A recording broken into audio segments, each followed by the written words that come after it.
This is obviously a very poignant moment, the cusp of the 23rd anniversary of the terrorist attacks of September 11th. September 11th, 2001, I was in my 5th day of freshman year of high school, Suffern High School, Rockland County, New York.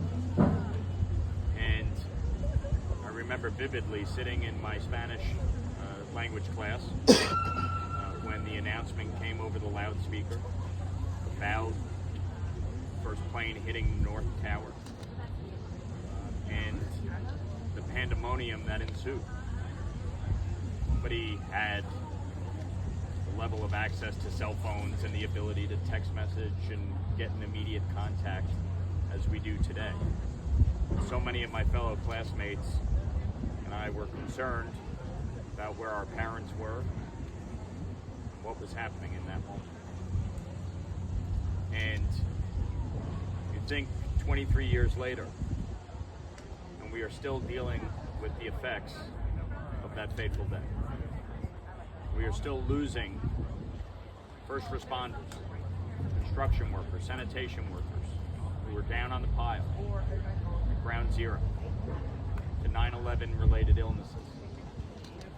It's not just the 2,977 lives we lost that day. We are still dealing with the consequences of it. So, as an elected official from New York, the issue of 9/11 is very personal. And it's one that is bipartisan and requires strong support from Congress.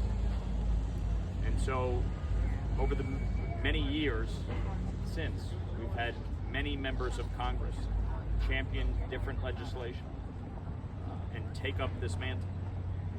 I am proud to work on this legislation, to lead this legislation, the American Victims of Terrorism Compensation Act, to make sure that we fulfill our commitment to the families, victims of 9/11 and other terrorist attacks.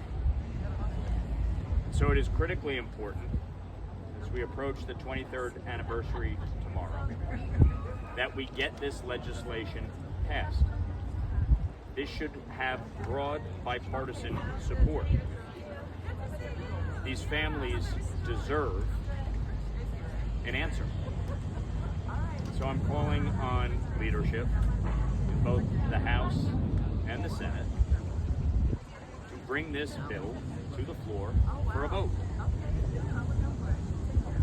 As it has in the past, it will pass overwhelmingly because most members of Congress recognize the responsibility we owe to the victims of terrorism, the families of those who died on September 11, 2000.